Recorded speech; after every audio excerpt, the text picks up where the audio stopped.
नमस्कार, आपका बहुत बहुत स्वागत है स्वदेश न्यूज में और आप देख रहे हैं हमारा खास प्रोग्राम बातें सितारों की। तो खुशी चाहते हो तो गम भी उठाना होगा। सफलता तक पहुंचने के लिए जिंदगी के हर लम्हों को संघर्ष में जुटाना होगा। जी हाँ, ये सिर्फ चंद लाइनें ही नहीं है बल्कि किसी के जीवन का हिस्सा भी हो सकता है। आज बातें सितारों की में हमारे साथ जो मेहमान जुड़ रहे हैं उन्हें अगर संघर्ष का दूसरा नाम कहा जाए तो गलत नहीं होगा। रामलीला के मंच से बॉलीवुड तक का ये सफर आसान नहीं था। उन्होंने जिंदगी के हर लम्हों को संघर्ष में ढाला और आज वो अभिनय की दुनिया का एक जाना माना नाम बन चुके हैं। सुना ही होगा आपने कि वोट की लूट में नोच खसोट, बहाया है पैसा उड़ाया है नोट, दिया नहीं वोट तो मारेंगे चोट, उतार के ससुर तुम्हारी लंगोट। ऐसे ही डायलॉग से अपने आप हम लोगों के बीच प्रसिद्धि पाए। आज हम आपको मिलाते हैं ऐसे ही खास मेहमान यशपाल शर्मा से। आपको बता दें कि हरियाणा के हिसार में जन्मे अपने उम्दा किरदार से लोगों के दिल में अमिट छाप छोड़ने वाले यशपाल शर्मा उर्फ बिट्टू शर्मा रामलीला के मंच से फिल्मी पर्दे पर अपनी अमिट पहचान बनाने वाले यशपाल शर्मा से आज हम करेंगे बातें सितारों की में गुफ्तगू। तो यशपाल शर्मा एक प्रसिद्ध अभिनेता आज हमारे साथ जुड़ गए हैं। सर, आपका बहुत बहुत स्वागत है स्वदेश न्यूज में। नमस्कार, thank you so much. Sir, हम लोग बहुत खुश हैं कि आज हमें आपके जीवन के वो हसीन पल जानने मिलेंगे जो हमने कभी सुने थे, लेकिन आज यशपाल सर हमारे साथ खुद वो शेयर करेंगे। सर, जो आप सबसे पहले जानना चाहेंगे कि हरियाणा के हिसार से जन्मे एक निम्न परिवार में जन्मे यशपाल शर्मा आज बॉलीवुड के जाने माने एक्टर हैं। कितना मुश्किल भरा रहा सर ये सफर? देखिए, सफर आसान हो तो बात करने का मजा भी नहीं आता है और आज हम बैठ करके बात नहीं कर रहे होते। बिल्कुल सर। हाँ, सफर तो अंगारों भरा रहा है और बहुत कठिन रहा है, लेकिन बहुत मजेदार रहा है। मैंने कभी कभी मैंने अपने आप से रिग्रेट नहीं किया या शिकायत नहीं की कि ऐसा क्यों हुआ वैसा क्यों हुआ। जो भी हुआ बहुत अच्छा हुआ, क्योंकि उन कठिनाइयों से और उन चीजों से जो सीखने को मिला वो सब आज काम आ रहा है। बिल्कुल सर, आपने जिंदगी के तो कई रंग दिखे, कभी खुशी कभी गम। ऐसे में जो यशपाल शर्मा जी हैं उनका बचपन का दौर कितना मुश्किल भरा रहा?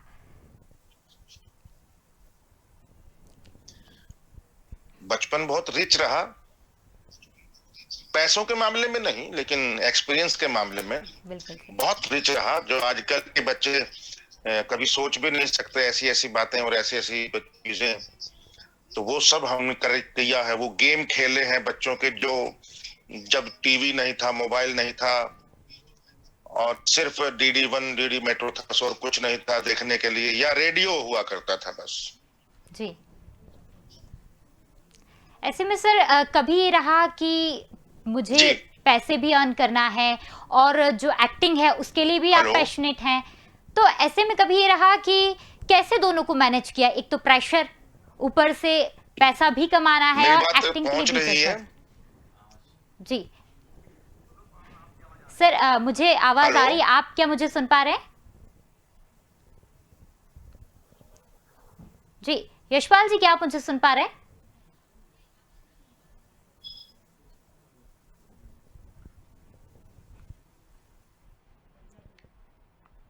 ऑडिबल और नॉट?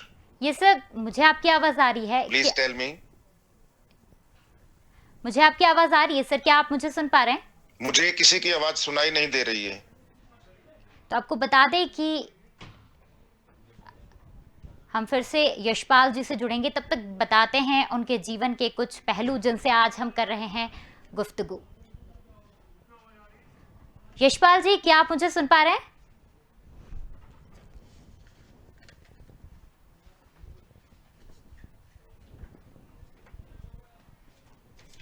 यशपाल शर्मा एक बॉलीवुड इंडस्ट्री का जाना माना नाम। आपको बता दें कि अपने उम्दा किरदार से लोगों के दिलों में अमिट छाप छोड़ी है यशपाल शर्मा ने। यशपाल जी, क्या आप मुझे सुन पा रहे हैं?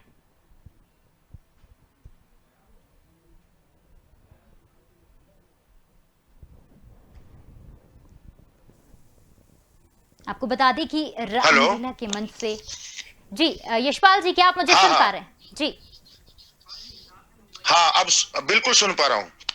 जी यशपाल जी, जहां मुंबई से आपका जो हिसार से मुंबई का सफर है, और हम लोग कई लोगों से प्रभावित होते हैं, कई लोग हमारे इंस्पिरेशन होते हैं। ऐसे में आप सबसे ज्यादा बॉलीवुड में बात करें या बाहर भी बात करें तो किससे सबसे ज्यादा इंस्पायर्ड थे?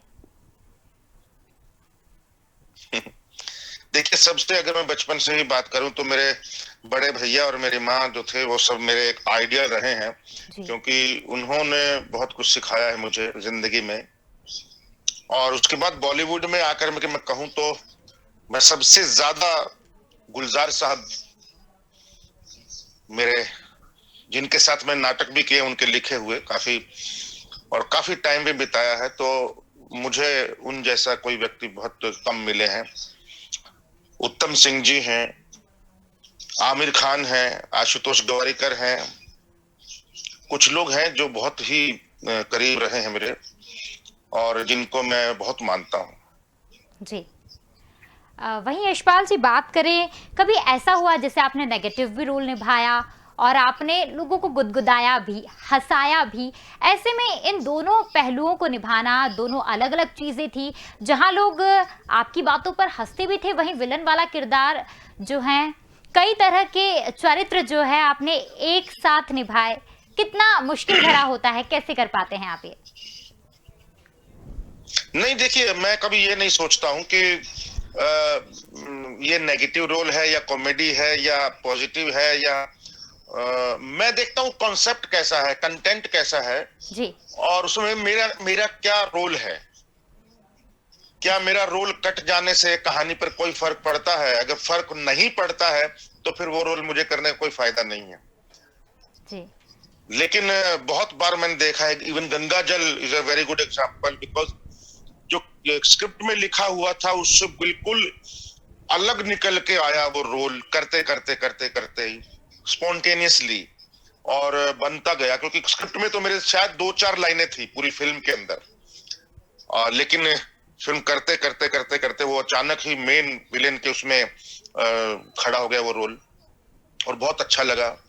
और कोई भी रोल करते हुए हम अपने एक्सपीरियंस जो हमारा पुराना है उसको जरूर ध्यान में रखते हैं। कई बार जब तलवार नहीं चलानी चाहिए, जब सुई से काम चलता हो, बिल्कुल सही है। तो इसलिए वो एक्सपीरियंस जो है वो ऐसे काम आता है, हमारे ट्रेनिंग जो है हमारे काम आती है। चंडीगढ़ में मैंने ट्रेनिंग लिया, दिल्ली में नेशनल स्कूल ऑफ ड्रामा में ट्रेनिंग लिया, तो ये सारी ट्रेनिंग भी काम आती है। जी बिल्कुल सही सर। सर, जैसा कि आपने कहा कि ट्रेनिंग काम आती है, लेकिन आजकल लोग शॉर्टकट ज़्यादा अपनाते हैं, रियाज प्रैक्टिस बहुत कम। तो सर, ऐसे में आपके मायने से कि जो किसी भी काम को करने के लिए प्रैक्टिस या बात करें रियाज की, कितना ज़रूरी होता है? देखिए, प्रैक्टिस की बहुत जरूरत है। मेरे गुरुदेव थे सत्यदेव दुबे, जी जो नसीरुद्दीन शाह के भी गुरु रहे हैं, अमरीश पुरी के भी गुरु रहे हैं, ओमपुरी के भी गुरु रहे हैं। बहुत लोगों को उन्होंने सिखाया है, थिएटर में नाटक करवाए हैं, क्लासेस ली हैं, हमारी भी क्लासेस ली हैं। सत्यदेव दुबे ने कहा था कि अच्छी एक्टिंग करने के 3 तरीके हैं और कोई तरीका नहीं है। और 3 तरीके हैं, number 1 practice, number 2 practice, number 3 practice. बिल्कुल सही। तो इससे आप भाग नहीं सकते। कितना भी पढ़ लो, कितना भी इंटेलेक्चुअल बन जाओ, अगर आप प्रैक्टिस नहीं करोगे तो सूडो इंटेलेक्चुअल बन जाओगे, नकली, फेक फेक फेक बन जाएंगे। मतलब जी, और सर कहते भी है ना, वो प्रैक्टिस एक मेक्स अ मैन आत्मा वाली बात परफेक्ट। नहीं। जी बिल्कुल। जी जी सर, कहते भी है ना, practice makes a man perfect. तो इस तरीके से प्रैक्टिस आपको बिल्कुल। कहीं ना कहीं एक प्लान एग्जीक्यूट करने में हेल्प करते हैं। सर बात करें कि जी। सिनेमा में जो एक कलाकार है वो किरदार निभाता है, उसकी समाज में वैसी छवि बनती जाती है। कभी आपने कभी ऐसा महसूस किया जहाँ जो नेगेटिव रोल आप निभाते थे, कभी आपने सोसाइटी में ऐसा महसूस किया कि कभी लोग भी आपको लेकर कोई नेगेटिव जो है छवि रख रहे हों? नहीं, नेगेटिव बहुत असर पड़ता है, क्यों नहीं पड़ता है। पहले तो शक्ल देखते ही लोग डर जाते हैं कि ये गंगा जल वाला आ गया, जी, और फोटो खिंचाते हैं तो 1-2 फुट की दूरी रखते हैं। लेकिन धीरे-धीरे समझ में आता है कि नहीं-नहीं भाई, ये तो वो फ़िल्म थी। इवन मेरे बच्चे भी, मतलब मेरे बच्चे भी मुझसे डरने लगे थे जब गंगा जल देखी थी, या अच्छा, लेकिन जब रावड़ी राठौड़ देखी, या नीली छतरी वाले देखा, या सिंह इज किंग देखे, इस तरीके की फिल्में देखी, वेलकम टू सज्जनपुर, जी, तो उनको बड़ी अच्छी लगी। रावड़ी राठौड़ में तो उन्होंने कहा कि पापा ऐसे ऐसे रोल किया करो, कितने अच्छे इंसान हो तुम। मैंने कहा बेटा, वो अच्छा इंसान तो है, लेकिन वो बहुत घटिया सा लग रहा है मुझे। उसकी बीवी कहीं गई हुई है, कुछ कर नहीं रहा है, मतलब बेचारा उन्होंने किडनैप कर रखा है, तो ऐसा कैरेक्टर क्यों करना बेटा, कमजोर है वो। तो बोला लेकिन बड़ा अच्छा लगता है पापा, वो मार धाड़ वाला मत किया करो। सही है। तो इस तरीके के बच्चों के विचार रहते हैं। जी। सर भारतीय सिनेमा के बारे में कहा जाता है कि अपराध का महिमा मंडन होता है, अपराध को कुछ ज़्यादा ही दिखाया जाता है। ऐसे में आपका क्या नज़रिया है इसको लेकर? देखिए, मैं जब से वेब सीरीज शुरू हुई है ना, तब से तो बहुत हद हो गई है। जी, I am very much against that. एक सेक्स जिस तरीके से दिखाया जाता है, नंगापन, डबल मीनिंग के डायलॉग, गालियों से भरपूर, मतलब और हिंसा, मतलब खून दिखाना, इतने बुरे तरीके, खून जितना ज्यादा दिखे, क्रूरता से, ये सब कोई जरूरी नहीं है आर्ट के अंदर। आर्ट जी, का फील्ड है ये। तो थोड़ा सा जितना जो हो सके बचना चाहिए उससे, मुझे ऐसा लगता है। और ये जी, एक फिल्म मेकर की तरह, फिल्म मेकर सबकी जिम्मेवारी होनी चाहिए कि ताकि इन्हीं चीजों से, इन्हीं घटनाओं से प्रभावित होकर के हमारी यंग जनरेशन भटक रही है, और वो क्राइम भी करती है, वो रेप करती है। फिर जब निर्भया कांड जैसे रेप होते हैं तो हम घूमते फिरते हैं कि भाई मोमबत्ती जला के घूमते हैं, है ना। जी, जी। गलत हुआ, लेकिन वो गलत क्यों हुआ, उसके कारण में कहीं हम भी शामिल हैं क्या? तो अगर हम शामिल हैं तो हमें उससे बचना चाहिए। जी, बिल्कुल यशपाल सर जहाँ हम जानना चाहेंगे एक सिनेमा जो है वो समाज का आईना होता है। यूथ जो है आजकल सिनेमा से इंस्पायर भी होते हैं, तो अगर हम यशपाल सर को एक पूर्ण सिनेमाकार के तौर पर देखें, तो सर आप भारतीय सिनेमा को किस ओर ले जाना चाहेंगे? देखिए, मैंने एक फिल्म बनाई है अभी। उम, मैं ये नहीं कह रहा हूँ कि वैसी ही फ़िल्में होनी चाहिए, लेकिन मेरा इतना ज़रूर मानना है कि फ़िल्में ऐसी होना ज़रूरी है जो हम परिवार के साथ बैठकर देख सकें। जी,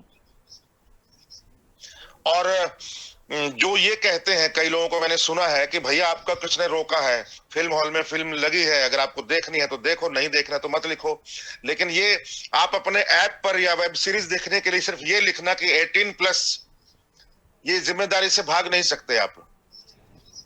बिल्कुल सर। आपको बनाना चाहिए। अगर कुछ गंदा देखना है तो मोबाइल में पोर्न फिल्में हैं, पोर्न साइट है, वो देख लेंगे ना लोग। आपकी फिल्म क्यों देखें उसके लिए? आपकी फिल्म सिनेमा है तो सिनेमा की तरह रखिए ना उसको, वेब सीरीज है तो कहानी की तरह रखिए ना, एक लिटरेचर का हिस्सा बन के रहे, ताकि जिंदगी देखी जाए। बिल्कुल। आज भी यशपाल कथा सर सागर, आज भी तमस, आज भी मिर्जा गालिब, ये सब देखे जाते हैं आज भी। बिल्कुल, मालगुडी डेज की कहानियां, क्या ये कहानियां नहीं है ये? जी, मैं बदलाव के वो नहीं हूँ खिलाफ, बदलाव अच्छा है। ये जितनी हिंसा जरूरी है, जितने अच्छा वेब सीरीज की सबसे प्लस पॉइंट ये है आज कि उन्होंने बहुत लोगों को रोजगार दिया है, और अच्छा काम दिया है, मौके दिए हैं, और टैलेंट दिखाने का मौके मिले हैं लोगों को। और बहुत अच्छे अच्छे सीरियल भी आ रहे हैं, सीरियल वेब सीरीज कमाल के। बिल्कुल। मैं तो देख के हैरान हो गया। पंचायत देखा मैंने, वो एक नसीरुद्दीन शाह का था, वो कौन सा बहुत ही बढ़िया था, मैं नाम भूल रहा हूँ, म्यूजिक के ऊपर था जो। जी, और भी कई बहुत सारे अच्छे हैं। इवन ये हमारा पाताल लोक बहुत कमाल का, उसमें है गालियां एक तो, लेकिन गालियां लगती नहीं है। लेकिन यहाँ क्या, गालियां ठूसी जाती हैं, जबरदस्ती ठूसी जाती हैं कि उनको हिट करने के लिए, यंग जनरेशन को अट्रैक्ट करने के लिए। ये कोई जरूरी नहीं है, ये कोई तरीका नहीं है। जी। यशपाल सर, जानना चाहेंगे कि जहां आज आप एक जाने माने बॉलीवुड एक्टर है, हमारे लिए भी इंस्पिरेशन है, अन्य लोगों के लिए भी इंस्पिरेशन है, आपसे हम लोग सीखते हैं कि अगर खुशी चाहते हो तो गम भी उठाना होगा। ऐसे में अगर यशपाल सर आज बॉलीवुड एक्टर नहीं होते तो हमारे दर्शक भी जानना चाहेंगे और इवन मैं भी जानना चाहूंगी, तो यशपाल सर अब क्या होते?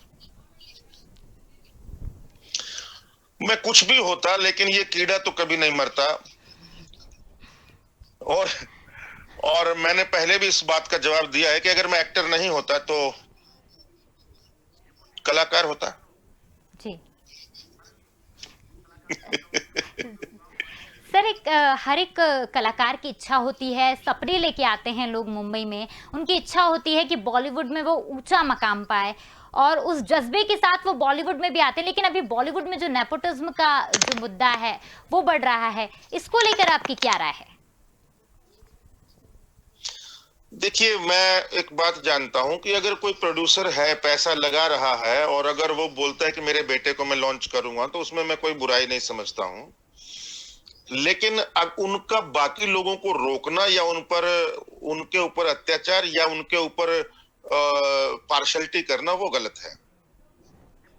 और मैंने ये देखा है कि जिसके अंदर टैलेंट है, वो चाहे कहीं का भी हो, कोई भी हो, कोई माई का लाल रोक नहीं सकता, क्योंकि पब्लिक जो है वो सब जानती है।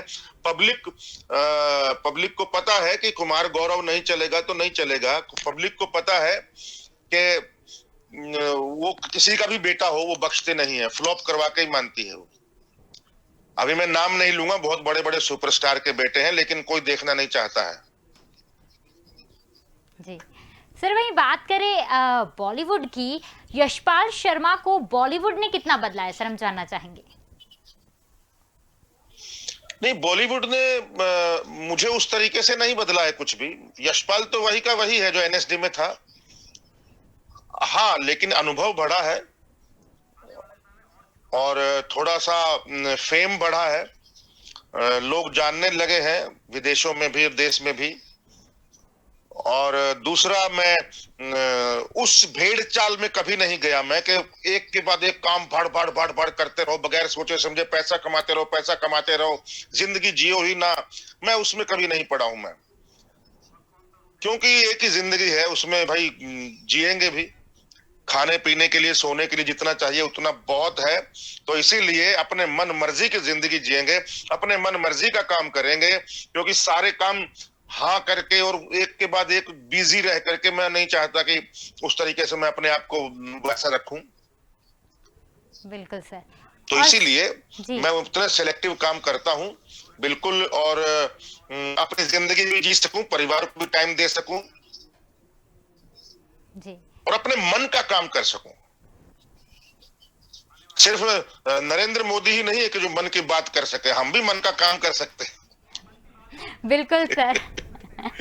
सर, बिल्कुल, और कहते भी है ना, मन का कार्य करने से खुशी जो मिलती है उसकी बात ही अलग होती है। तो सर, अगर हम आपके फ्यूचर में देखें तो हम यशपाल सर को अब और किस रूप में देख सकेंगे बॉलीवुड में? बहुत, एक तो हरियाणा के फोक सिंगर हैं और फोक कलाकार रहे हैं, जो कि स्वांग करते थे, रागनी गाते थे, बहुत ही कमाल के फिलोसफर रहे हैं वो। कबीरदास और शेक्सपियर की उपाधि उनको मिल चुकी है, और बहुत सूर्य कवि, गंधर्व पुरुष, भविष्य वक्ता, कई नाम उनके पड़े हैं। और उनका एक रोल मैं कर रहा हूं, 2 पार्ट में फिल्म बना रहा हूं। एक तो बन चुकी है और अब जो पार्ट 2 है उसमें तकरीबन 70% मैं रहूंगा, उसमें 70-80%। तो वो एक मेरा ड्रीम रोल, ड्रीम फिल्म है, जिसमें पार्ट 1 आधी फिल्म हो चुकी है और आधी अभी करूंगा। और बाकी कुछ सब्जेक्ट हैं दिमाग में जो कि मुझे करने हैं, और मैं करूंगा मैं ही, क्योंकि मैंने देख लिया कि मैं जब किसी और की डायरेक्शन में एक्टिंग करता हूं तो मैं मन का काम नहीं कर पाता हूं। मुझे राउडी राठौड़ हिट हो गई, सिंह इज किंग हिट हो गई, ये मुझे उससे पता नहीं क्यों सेटिस्फेक्शन नहीं मिलता है, वो मजा नहीं आता है। बस इतना जरूर है कि चलो एक एक साल में एक आध फिल्म ऐसे कर लेनी चाहिए ताकि लोग भूल ना जाएं। बड़ा अच्छा लगता है। जैसे अभी भी बंटी और बबली भी की है मैंने अभी, जी। पार्ट 2। और एक और बड़ी फिल्म यशराज की ही है, वो भी की है। वो फिल्म तो खैर बहुत ही अच्छी है, द ग्रेट इंडियन फैमिली। और इस तरीके से एक मूसो एक फिल्म मेरी आने वाली है, उसमें आप मेरा एक अलग रूप देखेंगे। जो नोबेल पुरस्कार विजेता जो है, एक जॉन स्टीनबेक, उनके राइटर हैं अमेरिका के। आज से 100 साल पहले ऐसी ही एक बीमारी आई थी। उस बीमारी के बाद लिखा गया था नॉवल, जिसको नोबेल प्राइज मिला था। दीपांकर प्रकाश ने डायरेक्ट की है फिल्म, बहुत अच्छी फिल्म बनी है। वो ओटीटी पे जल्दी ही आएगी। बिल्कुल सर, और हम भी एक वेट मिस्टर कर रहे पान हैं। वाला फिल्म है, जी। वो भी लीड रोल है, वो भी आने वाली है, वो भी जल्दी ही आप देखेंगे। कोरोना की वजह से काफी प्रोजेक्ट रुके हुए हैं। जी। यशपाल सर, जहां हम आपको उस फॉर्म में तो देखने ही वाले हैं फ्यूचर में, लेकिन बात करें, हर किसी के लाइफ में ऐसे मोमेंट्स होते हैं जो कभी हंसी ला देते हैं तो कभी इमोशनल कर देते हैं। सर, आपसे जानना चाहेंगे कि आपकी लाइफ का वो मोमेंट जो आज भी आप याद करते हैं तो कभी इमोशनल हो जाते हैं। नहीं, ऐसे बहुत सारे मोमेंट हैं, लेकिन उन मोमेंट्स को शेयर करने में थोड़ा सा हिचक होती है, जी। क्योंकि ऐसा लगता है अपनी पर्सनल बातें हैं, पर्सनल चीजें हैं, उसको शेयर ना करें। और क्या दिखाना, इसलिए जो अच्छी जो चीजें हैं, खुशी की जो बातें हैं, वो शेयर करना ज्यादा बढ़िया है। ठीक है सर, तो फिर हमें खुशी की बात हम आपसे जानना चाहेंगे कि गंगा जल जब आपको बेस्ट विलन का टाइटल मिला था, वो पूरे देश के लिए और हमारे लिए सभी के लिए बहुत खुशी की बात थी। ऐसे में सर, बात करें आपके लिए, वो मोमेंट कितना स्पेशल रहा। नहीं, मेरे को तो जब पहली बार गंगा जल में ही मेरा नॉमिनेशन हुआ फिल्म फेयर के लिए, तो मैं गाड़ी में बैठ के एयरपोर्ट जा रहा था, तो और उस वक्त मुझे फोन आया था कि मेरा नॉमिनेशन हुआ है।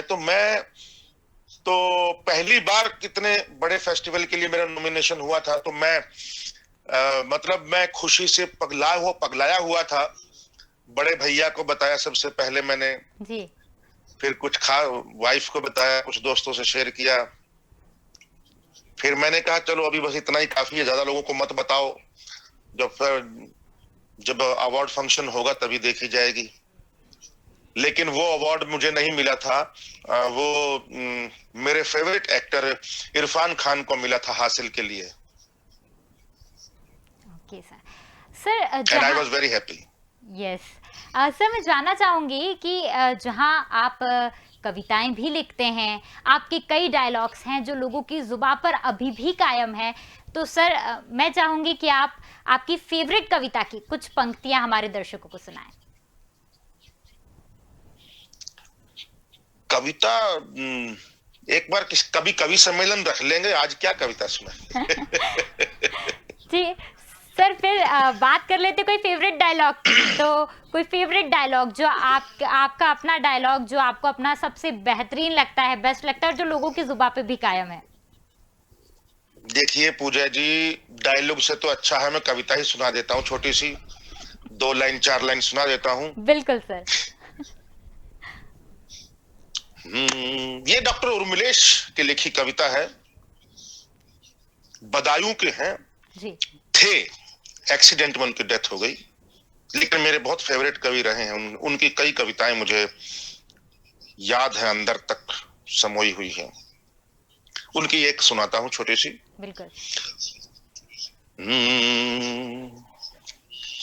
कि उनके गमलों में खिलने अगर जाएंगे, कि उनके गमलों में खिलने अगर जाएंगे,